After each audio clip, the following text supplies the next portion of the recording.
If we talk about IAM, it is stand for Identity and Access Management. Identity and Access Management, and it's also called AAA. Okay, Authentication, Authorization, and Accounting. So if we talk about like identification, okay, before starting about identification, I would like to tell you like the reason like why we need IAM is for the security purpose. That is the main perspective. Okay, because we have lots of data, lots of assets in our organizations, and it's very important for us to protect these datas, right? If we won't save this data, if we won't save our organization, we'll have like security issues, and that is the reason we always discuss about security. Other than that, we have to learn about IAM is because of access control. Everyone cannot have the access to our information. Only people who have who are authenticated can get the access to our resources, right? Second, why it's important to know about IMA is accounting. Whatever we are doing, it's very important to have a track on that, right? So if we talk about in our organization perspective, if we won't have like this, you can say accounting, a person can misuse his power. And to implement that accounting, we have like things like least privilege, where we get the,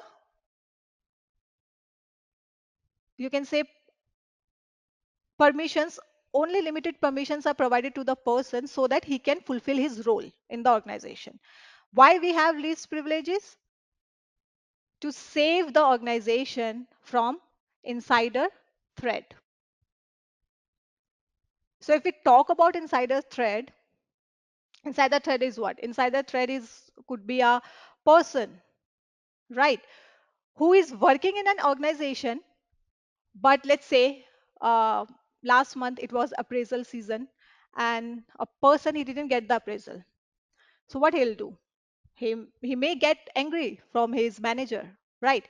So he might become a disgruntled employee. He might do a harm to the organization. So to prevent such kind of things, we have least privilege. Okay, and we have accounting because it's very important to keep a track on the person or the organizations, anyone, what they are doing. That's why we have accounting, and that's why we have IAM. Okay, so it's helpful in user identity store, it's helpful in credential management, it's helpful in authentication, authorization, okay, reporting and auditing. So these are the things why we have to know about IAM. So if we talk about identification, identification is what? It's our identity, right? So wherever we go, we have to show our ID. It says who we are, right? So that is why we have identity. Every one of us have our identity. If we talk about India, we have Aadhaar cards. If we talk about everyone, we have passports, which is the strongest ID we have or anyone can have, right? So this is what our ID. And if we talk about like in organization perspective, in organizations, everyone have our ID, right? We have provided with the ID. We used to go to our offices. We used to show that ID. And that ID shows, it used to establish that this is what I am. This is me. This is Prerna. This is my ID. So before entering in the InfosecTrain, I used to show my ID. And with that ID, they used to say, okay, I am that person, right? And if we talk about email, Gmails, we have username. We have our email IDs, which used to show our identity. So that is identification. If we talk about authentication, so authentication is what? Authentication, it's like, you can say, when I'm showing my ID to an organization, let's say I enter in the InfosecTrain and I shown my ID, that this is my ID, this is Prerna. Now after that, I have to prove that actually I am Prerna. And for that, we need authentication. So what authentication means? Authentication is that you are claiming your identity. Okay. And how you can claim your identity? You can use a password, you can use pins, you can use biometric. So this authentication is for, it's like anyone can enter in the, like, let's say someone came with my identity, they stole my ID card, and they, changed, just came with my identity, the ID card.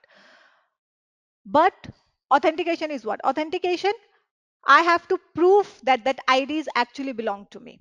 And for that, we have passwords, pins, biometric, right? So let's say you want to open a Instagram. Nowadays it's very common. Everyone is using Instagram.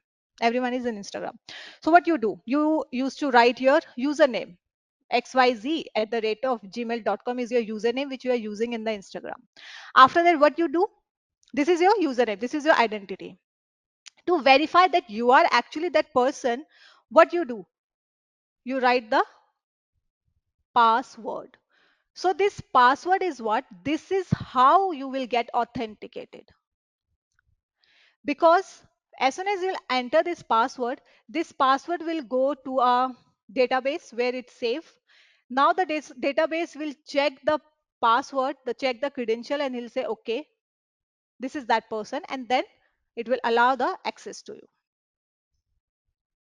So this is how it work. After that, we have authorization. So once you get inside the, let's say, organization, you enter the organization, you show your ID, your ID, everything. After that, it is very important to see what things you can access in the organization, and that thing how you will, like, can do that by using authorization. Using this authorization, you can access the things. Okay, so authorization, you can say it is a process which give you the permission to access the resources or the functionality after you get authenticated. So once you authenticated yourself in your organization, you enter in the organization. Now authorization keeps in mind that what things you can access in the organization, that comes under authorization. So again, if I'll give you example of Instagram, once you authenticate yourself, you enter inside the application Instagram, and now what things you can do in the Instagram, that comes under authorization. You can use your account, you can see others stories, you can upload your stories, or you can upload your pictures, you can like someone's story, but you cannot go to someone's account and delete their stories, or you cannot upload someone's else picture from someone else's account. For that, you're not authorized, right? So authorization is like what permissions you have. I hope till here it's clear to you all. Okay. After authorization, we have accounting. So what accounting says? Accounting is like, it used to monitor your activities. What things you can do in that account, what things you are doing, that things are monitored using this accounting. Okay. So basically, you can say in a simple language that it's like tracking your activities. That's why we use this accounting. Talk about, like, same organization, once you enter in the organization and you get the access, you're working.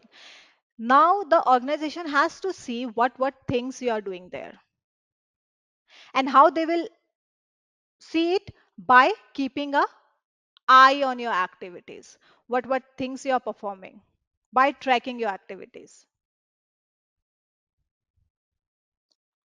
So we also have like mandatory vacation.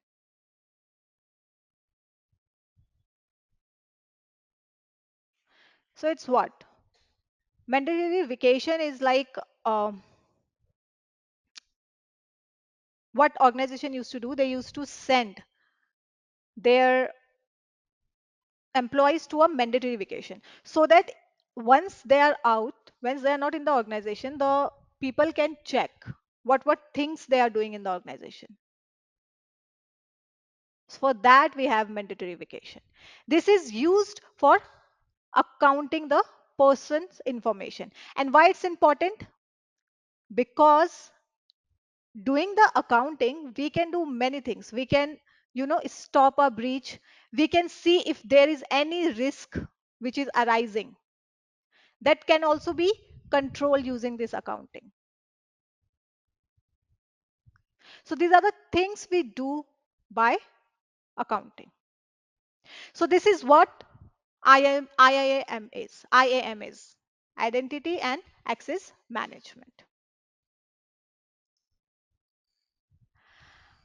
After identity and access management, when we were discussing about authentication, we said that we have different methods to authenticate ourselves. So we have like, whenever we talk about authentication factor, just keep these things in mind. Something you know, something you have, and something you are. These are the three factors. We have many more factors, but these are the main factors you should know. So the something you know is what? It's knowledge based factor. So knowledge base means here you have to remember things. All right. Like you have to remember a password.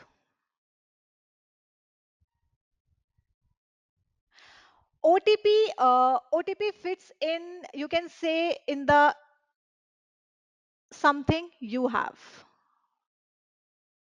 Okay. How it fits in something you have? Because your OTP, it will come in your smartphone. Right. So that's why you should have that possession. So that's why we have this smartphone. So because you are getting the OTP, you are getting the email, like whenever you use your, let's say you have doing net banking, you get the OTP. So where you get the OTP? So for that you need a possession. You need something to receive the OTP, right? So the OTP comes in something you have. Okay, Seema, I hope it's clear to you. And this something you have is a possession based. Why it's possession based? Because it's things which you own. Okay. So that is something you have. It's like a smartphone, a smart card, hardware token. These are something you have. After that, we have inherence factor, which is something you are. So for that, we have fingerprint, we have retina scan, like retina pattern, we have face recognition. So these are factors like something you are. So if we talk about something you know, we have PIN, password, security question. So do you guys, can you tell me where we use this security question? Or have you ever encounter this security question when you are, uh, you know, doing something, when you are making an account or anything? Do you encounter this something? You have this security question.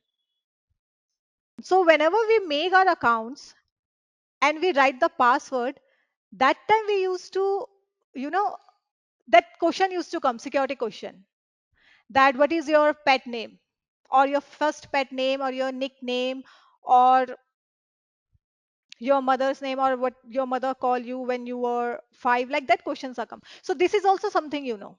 It comes in the category of that because only you know these questions. In case your account got compromised, then only you know this idea. Like the someone third person won't know these security questions. So this security questions also comes under something you know. And when we talk about something you have, we have smart cards, right? ATM cards is also something you have. You use the ATM card. You without ATM card you cannot take out money. You cannot take out cash. Yeah, like you can go to the bank and take out money. That is another thing. But without going to the bank, you can take out money using that card. So this is something you have. Smartphones is here. Why? Because as Seema have asked before, that where we get the OTP. So smartphone is a place where we'll get the OTP, right? Then we have hardware token. Where do this also is in? It will also fit in something you have. Okay, because we have when we'll talk about the types of authentication, there we'll discuss about these keys because these keys will help us to give us, the pass, the token. That's why it's also something you have. Okay, Mr. Nabi. Okay. So hardware tokens. Now, something you are is fingerprint, face recognition, iris scan. Now I have a question to you guys. Can you tell me which is the strongest biometric authentication is?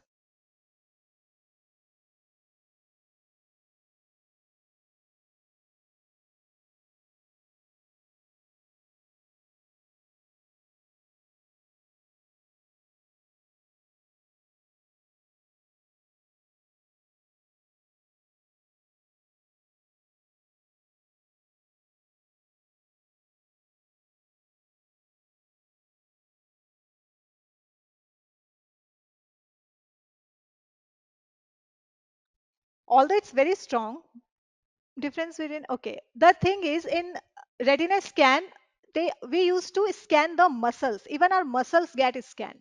Okay, and because of that it can give the information like the physical health information also. So if someone have some health issues or if someone is pregnant or anything is there, it can come in the scan. So it used to scan all the muscles like that retina scan. That's why we don't use retina one, we use irish one. It only irish one is only scan our eye, the veins. It won't do that. It will scan properly, but compared to retina one, it's not that, you can say, strong. But irish one is the second strongest. Okay, so that's why we use irish scan. We don't prefer retina scan. Okay, so this is something you are. After that, after discussing the factors, we have types of authentication. So for that, we have password based authentication, we have multi-factor, we have biometric, we have certificate based authentication, we have single sign on, we have token based authentication. Okay.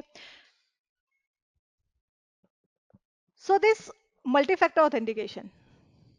So basically where we use this multi-factor authentication, where we use more than two factors, you can say.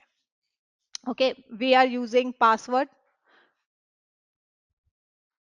which is something you know, plus you are using let's say fingerprint, or you are getting a pin, sorry, OTP, which you are getting in a phone. That is something you have. So this is what, this is how we use multi-factor authentication. Okay, so other than that we also have two-factor authentication. Have you heard about it? So two-factor authentication means where you are using two things. So here which I mentioned, password plus OTP is two-factor authentication. For multi-factor we are using more than two things. Okay, we are using password, let's say, plus pin, and we are using biometric also. So that is two-factor authentication. Two-factor, it comes under multi-factor authentication, but it's not multi-factor authentication. Okay, Yeah, something you have, something you know is two factor. When you're using two factors, that is two factor authentication. When you're using more than two factors, that is multi factor authentication. It's as simple as that. Okay. So this is multi factor authentication. After that, we have biometric authentication.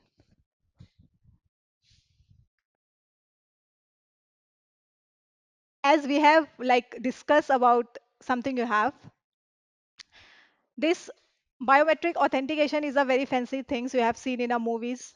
Okay, where even the villain are using uh, villain are using the people eye and they are getting entry in the safe zone. So it is one of the strongest authentication you can say biometric. So yeah, so as we have discussed about fingerprint, facial, voice. So when you're using a your features, you can say your biometric things, your biological things, that is biometric authentication. Okay. So we have like voice recognize, eye scanner, facial, fingerprint. So these are the things. So now gate analysis. So gate analysis is what? Gate analysis is it used to, you can say, check the whole muscle, even muscle movement is captured of a person. So the way you walk is also captured in this, in gait analysis. All the muscle movement, all the, the way person is walking, everything is analyzed in it. So it's also a type of biometric authentication, gait analysis. And like as we say, nothing is very secure in security. Okay. If you're planning something, if you're doing something, if you think this is strong, no. Yeah, Diksha is right. Analyzing body movement. Correct. So as we say that nothing is strong. Okay. That's why even biometric authentication has its, weaknesses.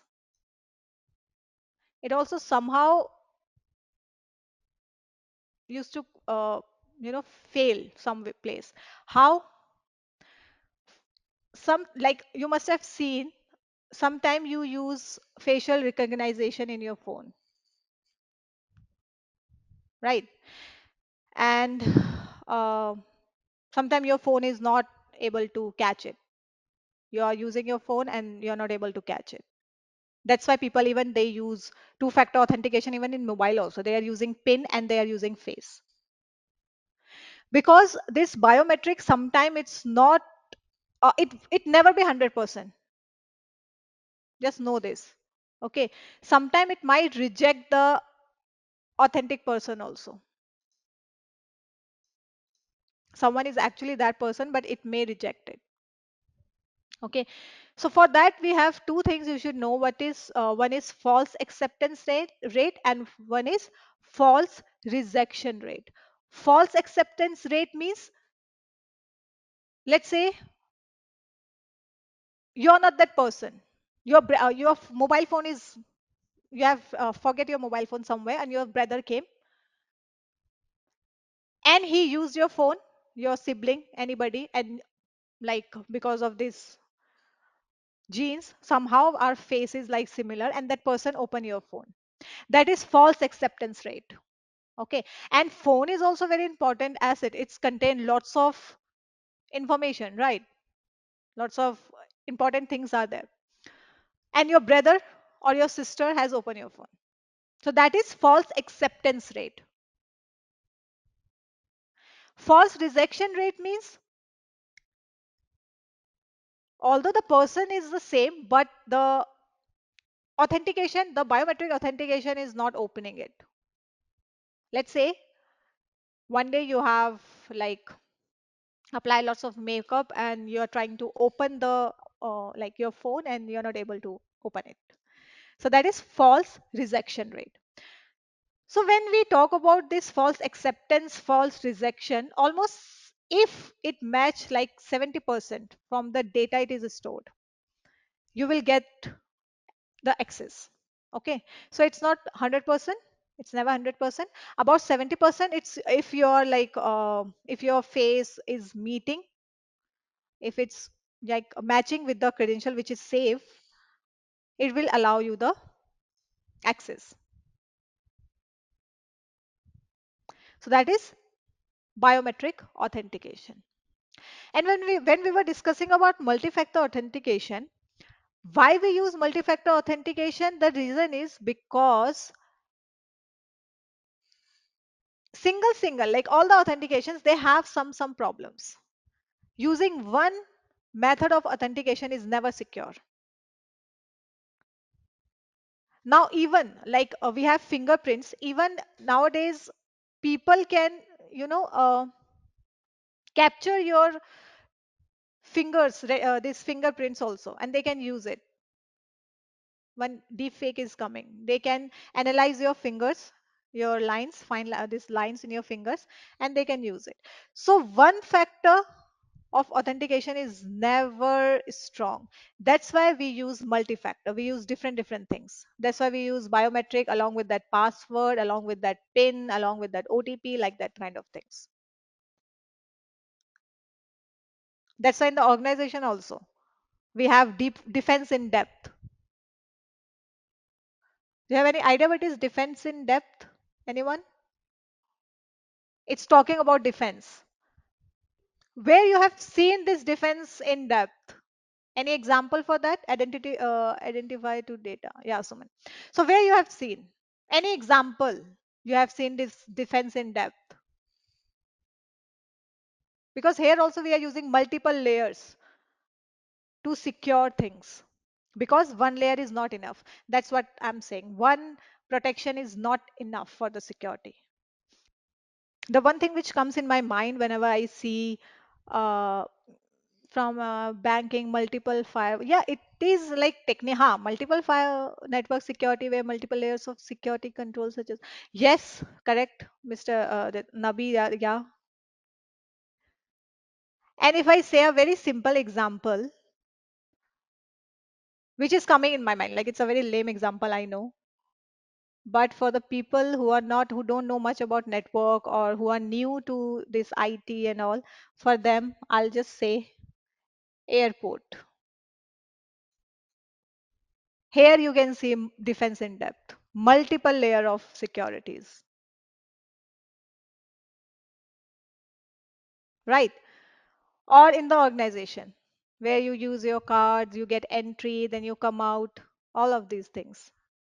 Even you first use your ID card, then you use your biometric, then you go to the floor where you are, or you have to work. There also you have to show your ID card, then you'll go to your system, you'll open your system, you'll use password, sometime even you use fingerprints to open it.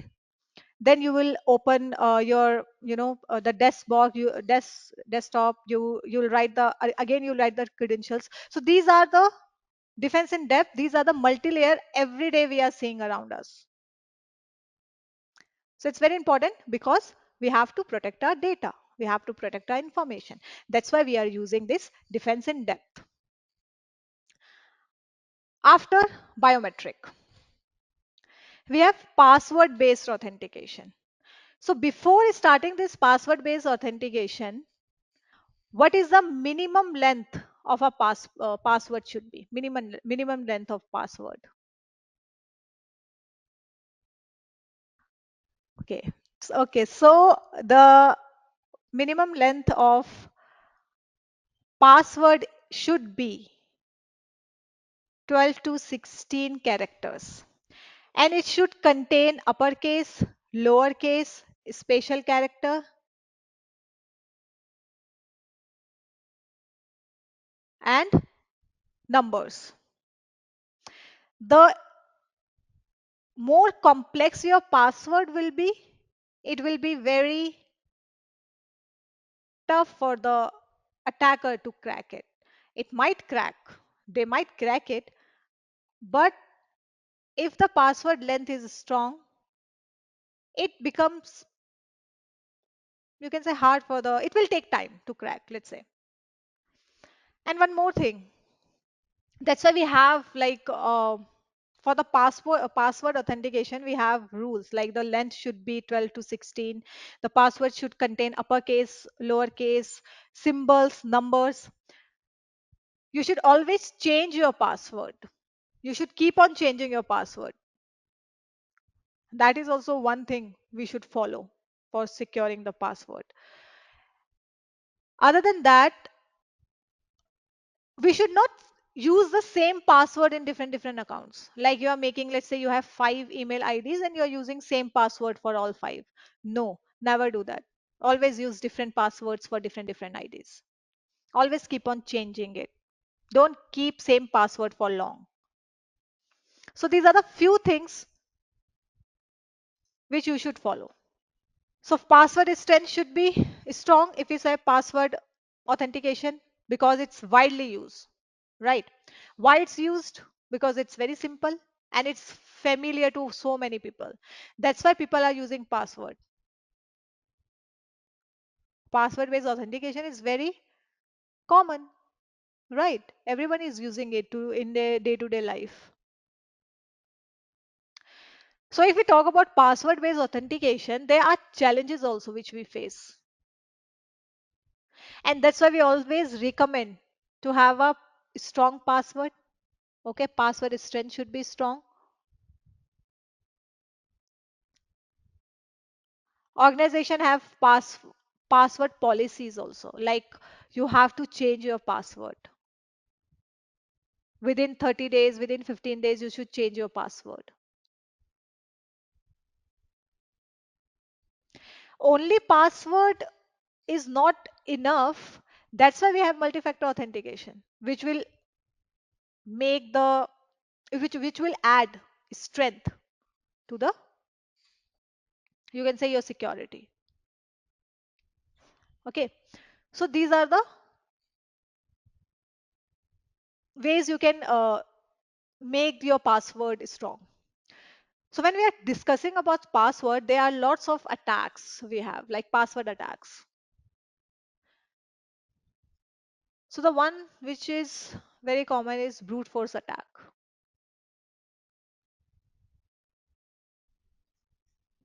Even social engineering is also be used for it. Yeah, dictionary, brute force phishing. Yes, art of hacking human mind. So nowadays this social engineering very common, right?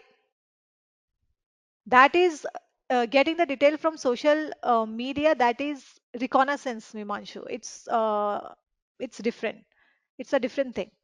It's like passive reconnaissance. Reconnaissance means collecting information about someone. Yeah, you can say that also, social engineering, because nowadays, like not nowadays, now people are aware about it, but it's very easy to play with human mind, and human mind are the weakest target for the attackers. This social engineering is a very different topic and we have very vast things in it, but like everyone must have encountered it. Yeah, that's impersonation. Yeah, that is a part of uh, social engineering, impersonation. Okay, it's a type of social engineering. Okay, so social engineering, if we talk about what people are saying, they just used to call any XYZ and the attacker will say, hello, I'm calling you from this bank and your ATM card is about to expire, and if you won't give your card number and your CVV number, it will expire, so just give me this. Like that kind of things used to happen, and person they'll get scared and they will give it. And when they'll ask for pin, like the OTP, they'll also provide that also. Sometimes it's like it's happening with the people and that's why they are losing money. So it's a type of social engineering which is done through phone and which is called wishing. When social engineering is done through phone, it's called wishing. Okay. So this social engineering, brute force attack, these are the things with which the password can be cracked. Brute force attack is what? Brute force attack is when the attacker get a username, like list of username from dark web. Let's say he got lots of email IDs from dark web, and he got a list of passwords also, lots of password. Now what he'll do, he will use one username and he'll try all the passwords to this username. Then he will use second one, and again he will try all the password to that second ID also. So that is brute force attack. And we can do this brute force attack by using several tools are there, like Hydra. We use Hydra to perform brute force. We have John the Ripper. These are the tools with which we can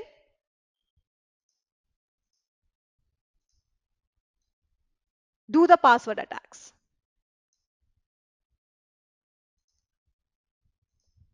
So this is password based authentication. After that, we have token based authentication. So when we have this token based, we have two types. We have hardware token based authentication, and we have token authentication.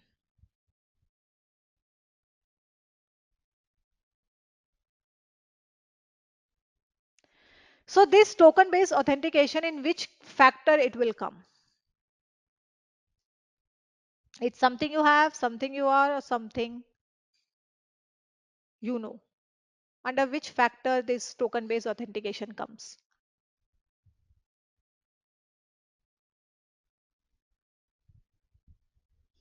Yes, something you have, right?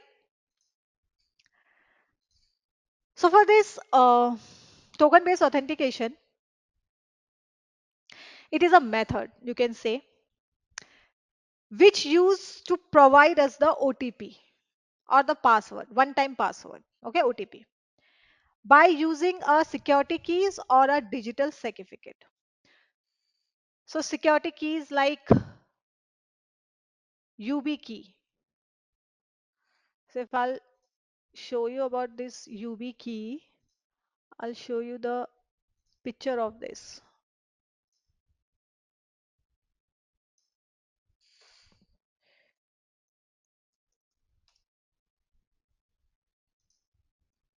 So this is how this UB key looks like. And it used to provide the one time password. Okay, and this is a type of hardware token based authentication, because hey, you are getting the OTP using it.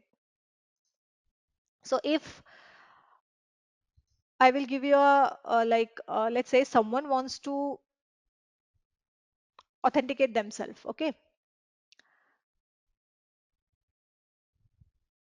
so how they'll do that? Let's say they went to their organization. Okay, let's say XYZ, someone is there, they want to authenticate themselves.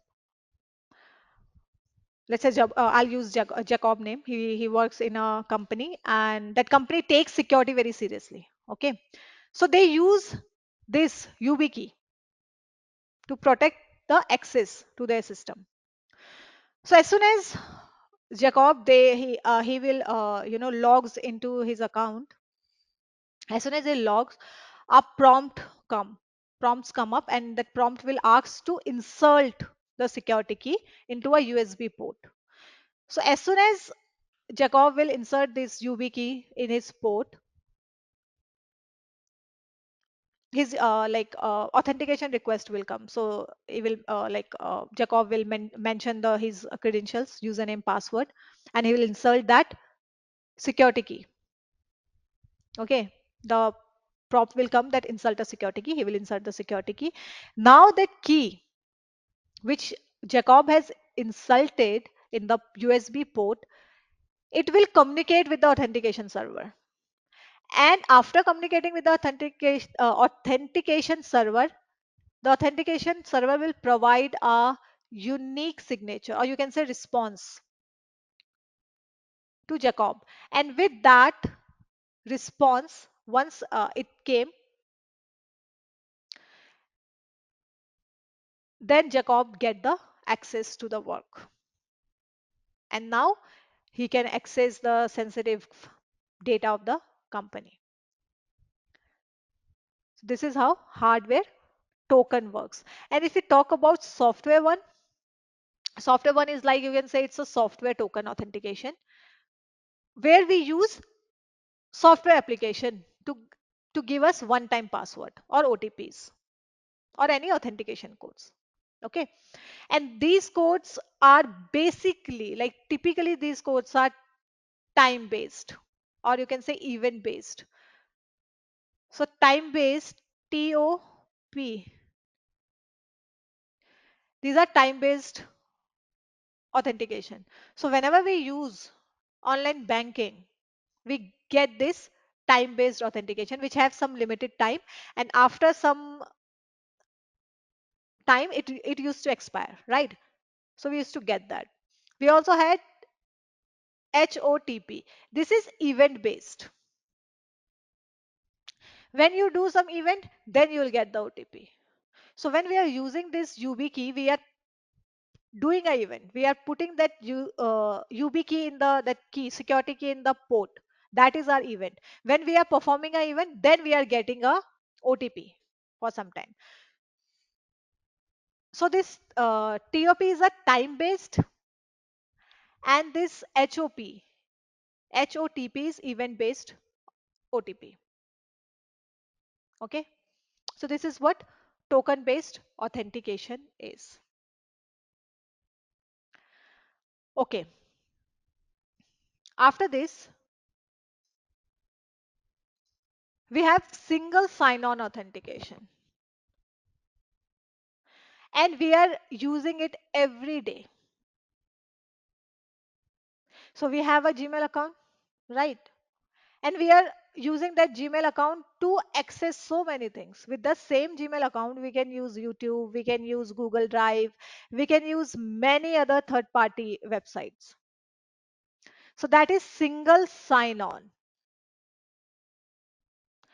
which says using this single sign on, you can authenticate user who can access multiple applications using single online credentials.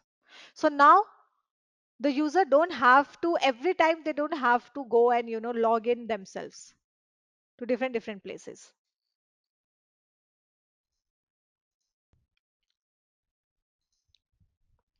So this is single sign on. Okay.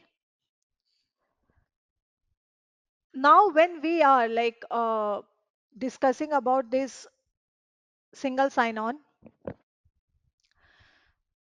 we have to discuss about the protocols also.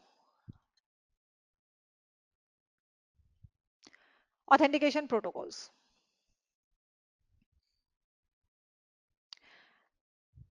So the first thing for that, when a person use key, how would you determine that the token generated is from an authenticated source?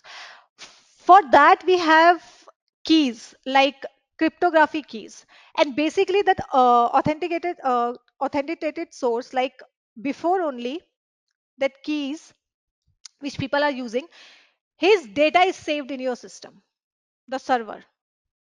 It's already saved with the like they have already saved it, and once the pop-up come, any person enter the keys, security keys in the system, it will match, like it will match the keys, and then he will give the access. So basically here cryptography keys are used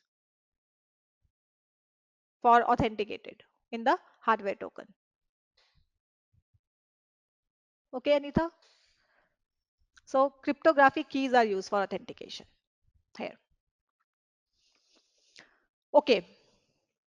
So when we are discussing about authentication protocols, we'll see few authentication protocol. So the first one is Kerberos. And this Kerberos It comes from a,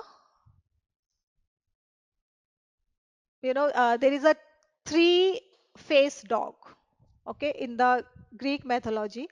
And that dog used to guard the gate of hell. And from there, from his name, this Kerberos comes. Okay. So this Kerberos is a network authentication protocol. And it used to provide strong authentication to client and the server. So for Kerberos, we have to like if we talk about its working, here you should remember three things. One, authentication server. Second, TGS, which is ticket granting server. And the third thing you should remember is TGT, ticket granting ticket. So these three things is what you should know when you talk about Kerberos. So how it works? Here's the picture. This is a client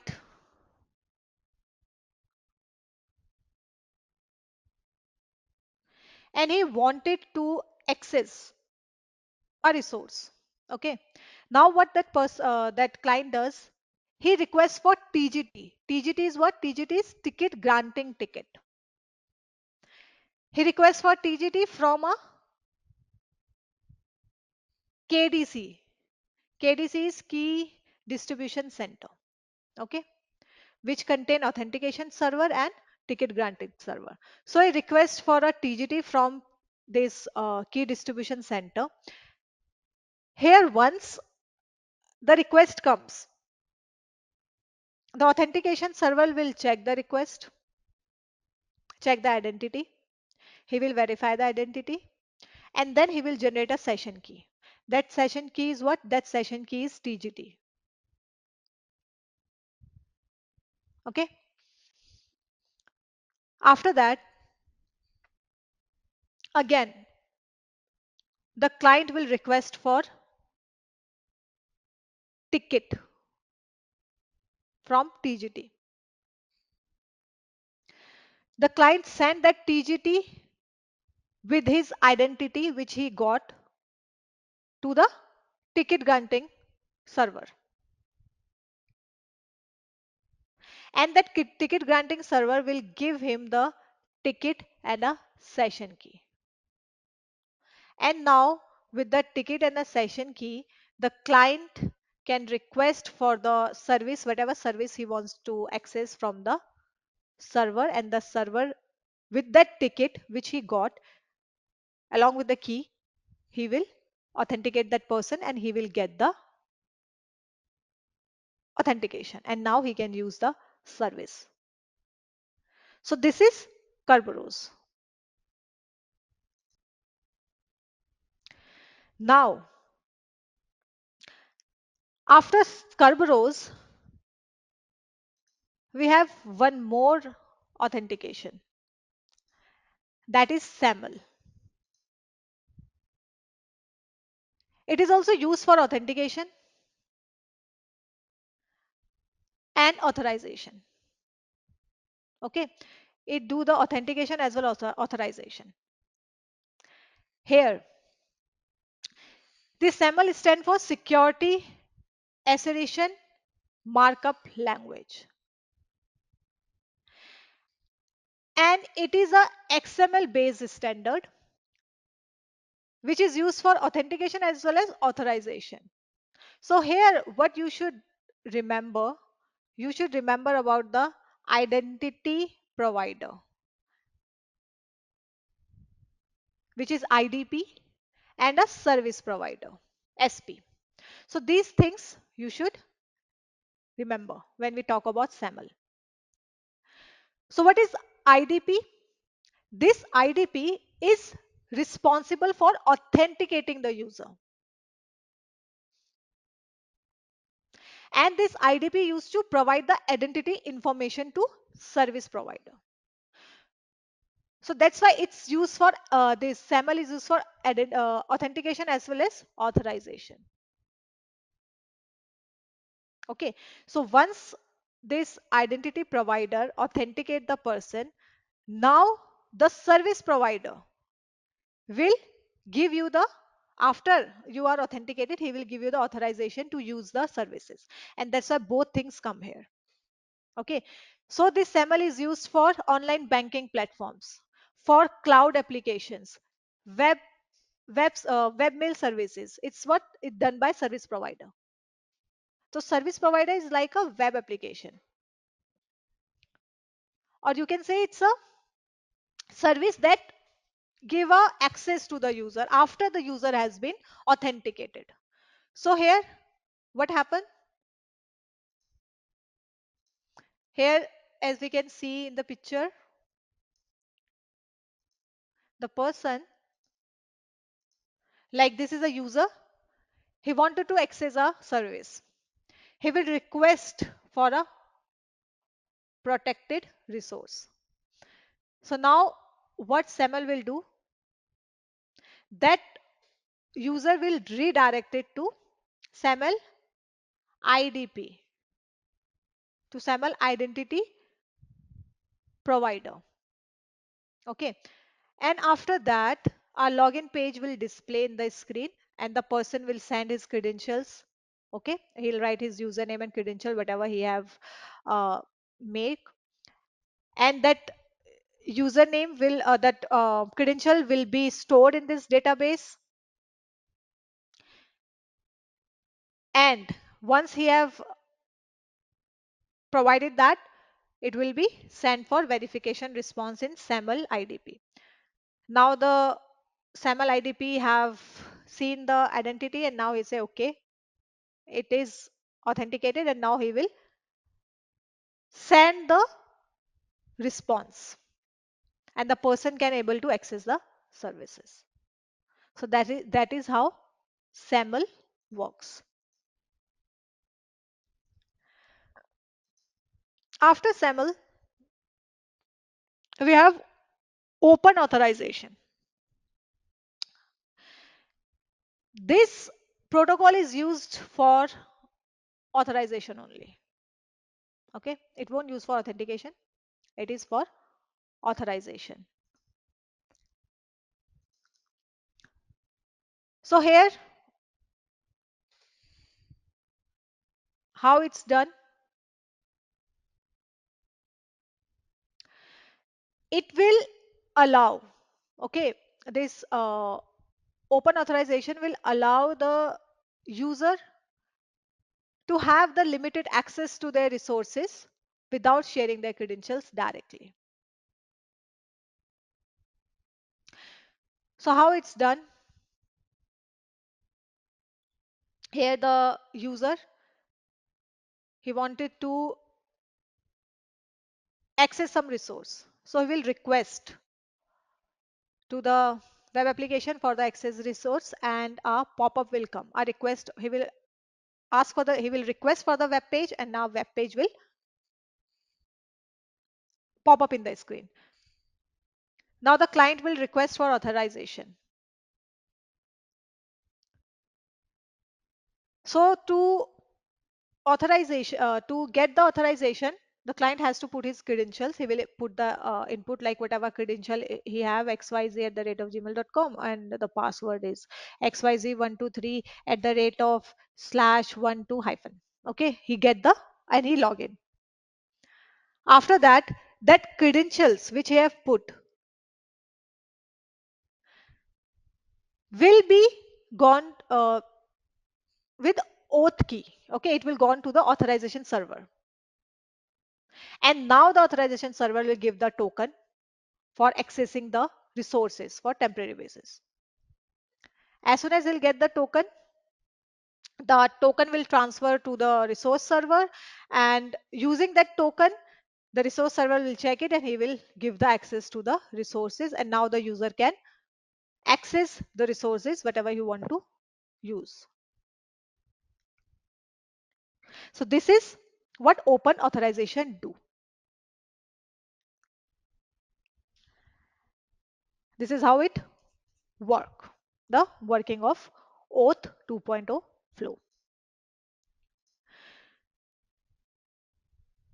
So this is all we have for authentication, authorization, and types of authentication, then protocols. Now, when we discuss about access control, why it's important to have access control? Somehow I would say authorization is like what? How we achieve authorization, if I ask you. Now I'll change my question. Yeah. So how we achieve authorization? By provided access, correct? By accessing something. So authorization, access control is an umbrella term where authorization is a subset of access control. Okay. By granting it. Oh, okay, okay, okay. So now authorization is what? We give the uh, access, like we give the permission to individual to have the access, limited access in the organization. How we are achieving the authorization? We are achieving it using access control. Correct. So basically, this access control is, it's a process, like it give the control. It provide the, you can say, control measure or permissions to individual. Okay. What things a individual can use in a environment, in any environment, in an organization, in a computer environment, in a network, anywhere. So let's say you have a house. A very good example is house ownership. Okay. The owner has full access right to the property. So that property is what? That property is resource.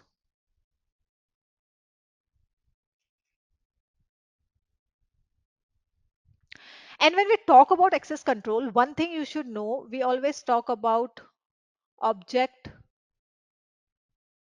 and subject term. Okay. So subject is what?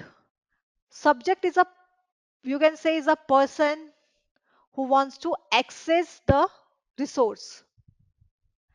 An object is a resource we want to like take. For example, Lena, she wants to read a book. So here Lena is what? Lena is a subject and book is a object.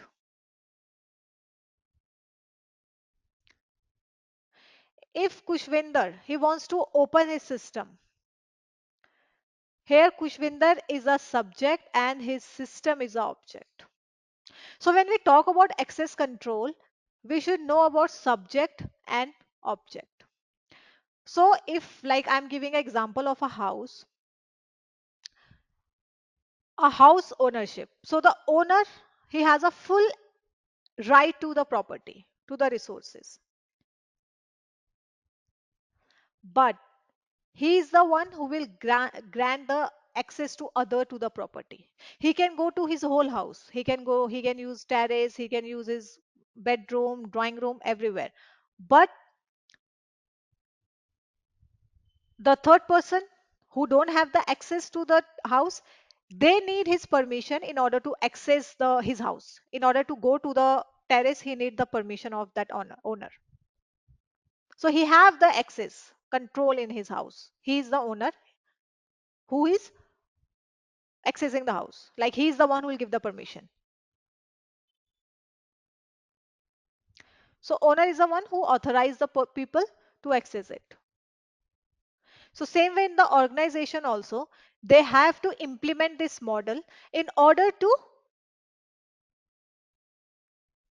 protect their organizations. So they have to provide this access control in the organization. They have to give the account policies which help to protect the credentials or detect any risk which may happen. So these are the access controls we have. Why organization is using this access control? In order to minimize the risk for the security principle. And whenever we talk about security, one thing we should always know that we have to minimize the risk. We have to first try to control it, and then we have to monitor it. So we have to prevent it first, and then we have to correct it. If in case something happen, then we have to correct it. That's why we have access control, because before any breach happen, we have to stop it. That's why we have access control. And when we talk about this access control,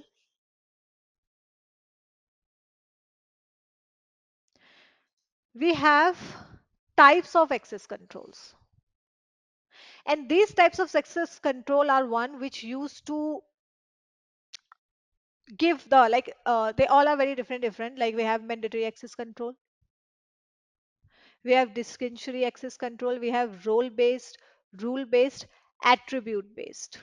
So these are very different access control types we have. Okay, so if we discuss the first one, which is mandatory access control. So if I like if you talk about this mandatory access control, here these are the users, these are the object or the resource which they want to access. Okay, one thing you should remember about Mac is it is most secure of all access controls. So here, as you can see in the picture, we have top secret, we have secret, we have confidentiality, we have public. These are the privilege levels we have. So in mandatory access control, here the clearness level is based on the security levels. Okay, they have a security levels. According to that, the person can get the access to the object. Okay, based on these levels. So the one, let's say a CEO is there, a MD is there, manager is there, and an employee is there. So the CEO, he will have the access to the top secret, secret, confidentiality, and public, everything. He can access all four levels be- because he have a privilege for that. He is the CEO of the organization.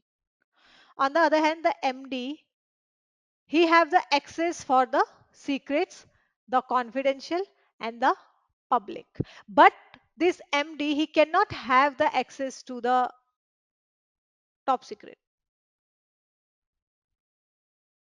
On the other hand, this manager, he have the access to confidentiality and public, but he cannot have the access to secret and top secret. So here basically the privileges are given on the basis of the, you can say, user's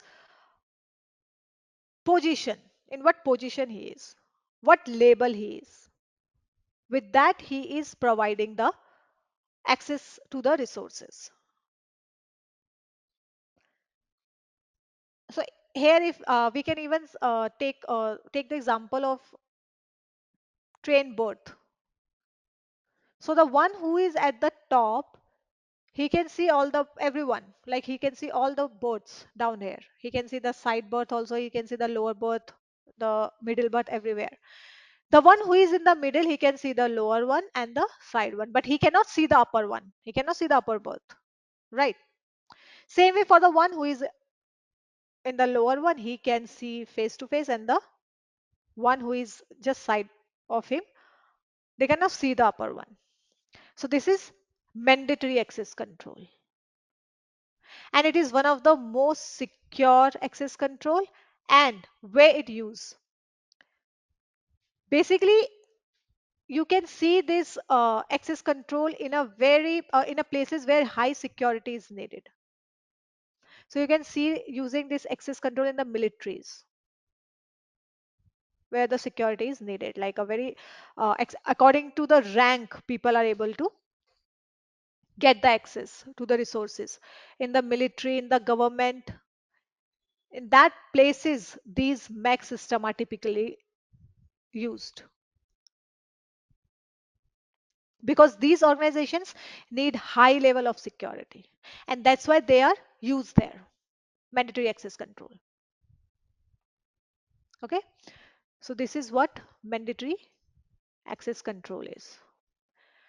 After mandatory access control we have DAC, which is discretionary access control. So if we talk about this, and if you see the picture, this is the owner of the file, this is the object, let's say it's a file, and is the owner of the file, and these are the specific group of people. So this owner can give the permission to the people who can use these resources.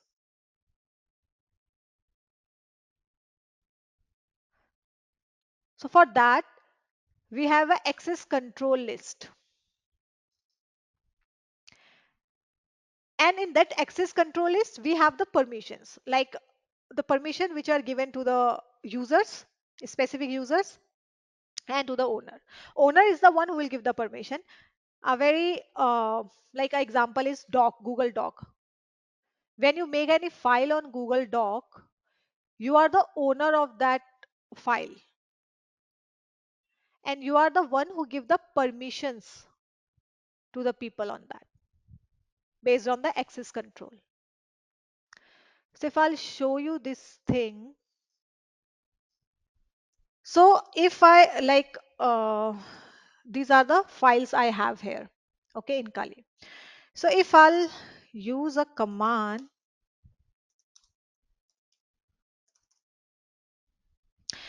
here, when you see the list of files, these are what? These are the permissions we have. So the first one is, this is a permission of owner who owns the file. This is a permission of the group who will access the file, and this is a permission of the other. Okay, these are the permissions we have. So let's say I wanted to change the permission in this file. How I'll change this? So for that, we have a, I'll write here, read, write, execute. So for read we have 4, for write we have 2, and for execute we have 7. So total we have 7. Like for execute we have 1. So total is 7. So to change any permission in Kali, we use a command called chmod, and we'll see that here. So here I wanted to change a permission of security.xml. I want to change the permission of owner here. It has a read and write permission. I want to give it all the permissions, read, write, and execute. So for that, I'll write chmod 7, and I don't want to change any permission on the group or on the other 00, and I'll write the file name,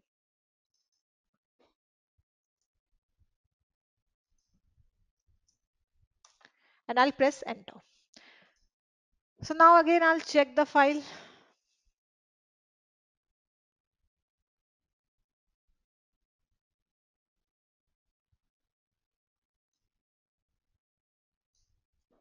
Now the permission is changed. The owner have the read and write permission, and the rest group and other don't have any permission. So this is what security XML is like. This DAC is. I am the owner. I can change the permission on the file. So for that we have like Google document, Google Doc, where we can, if we are writing something, we can give the own permission to the owner. Okay, I'll change for group also. Okay, so for changing for group, I'll use ch mode. Okay, I'll use 7 because I want to change all the permission. For the group, I want to give the read permission, only read permission. And for others, I want to give no permission. And now I'll write the file name. Yeah, I can change it now. See, so I have changed it. Now you can see here, here the permission is read, write, execute, and the other group and no one have any permission. Now I have given a permission like read and write for the owner. Only read permission to the other and 0 to the like the other one, the last one. So if I'll check again,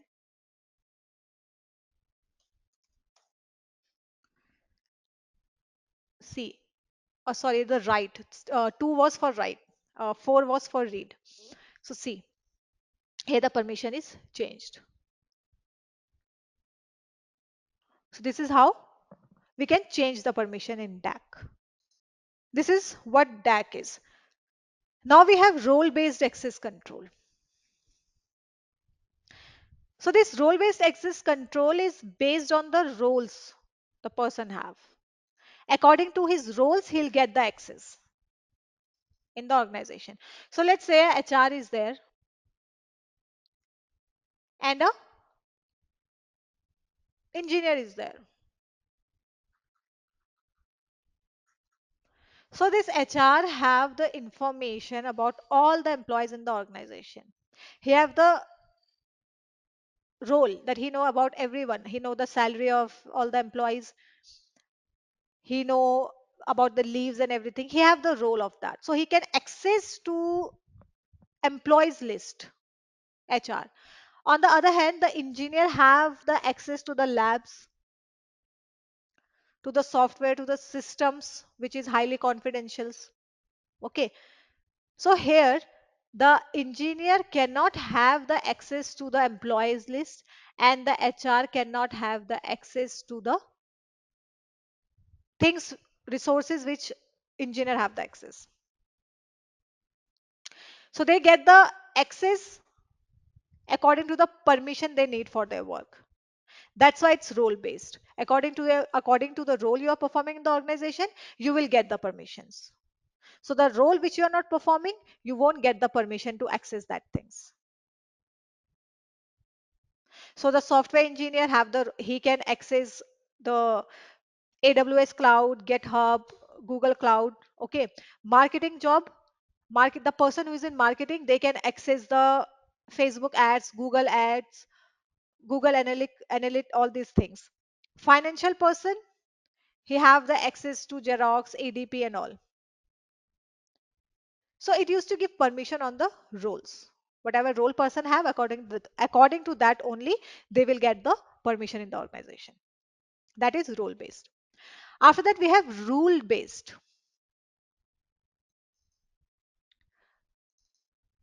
So this rule based means, ev- uh, like let's say you work in an organization and there is a rule that you can access your organization system from 9 a.m. to 6 p.m. If you try to log in after 6 p.m., you won't, you will get the access deny. That is rule based.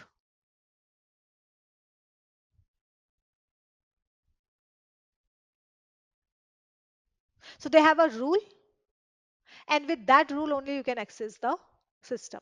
So let's say after 9, if you want to access the system after 9 p.m., you are not allowed to access it. You have to reach the organization at 9 a.m. sharp. That is also a rule based access control.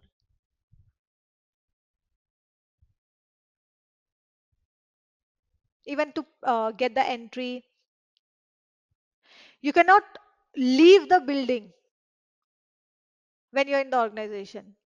That is also a rule based access control. Any outsider cannot get inside the organization. The one who don't have a ID card, who are not authenticated, who don't have a proper authentication things, who don't work here, cannot get the entry in the organization. That is also rule based access control. So these are rule based one, which set the permissions, which allow to do things according to the rules. Okay, that is rule based. After rule based, we also have attribute based access control.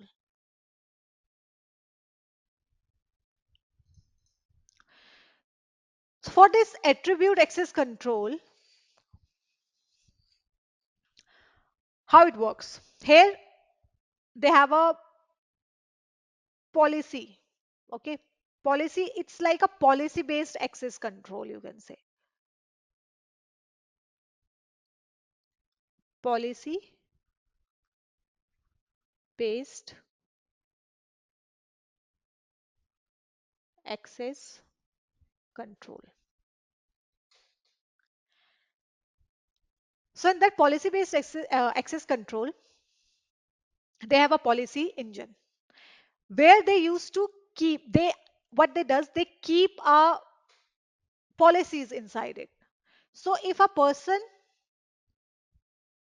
is he can, like, he have tick to all the policies, then only he can access the resources. If even one policy is not uh, fulfilled, he cannot access the resources. So let's say there is a user who in whose organization this attribute access control is there. Okay, so according to the user policy, this policy engine, the employees can only access the data of the organization when they are in, let's say, New Delhi, and they can only get the access from 9 a.m. to 9 p.m. and between that timing, then only they can get the access. So let's say someday the user, he went to a different place, let's say he went to Mumbai. Even IP addresses are also used to mention here, different IPs. If the person is using this IP, then only he can get the access. So let's say the person went to a different place someday and he didn't inform his manager about it. And that person, now this person try to access the resources of the organization from Mumbai. So although he is trying to access the I like at 9 p.m., 9 a.m. between that, but the location is not correct. So if the location is not correct, one of the factor is not correct, so the person is not get the access to the data, and it says deny access, deny. So here there are lots of criteria, conditions are used in access control, location based policies, time based policies and all. Everything comes under this attribute based access control.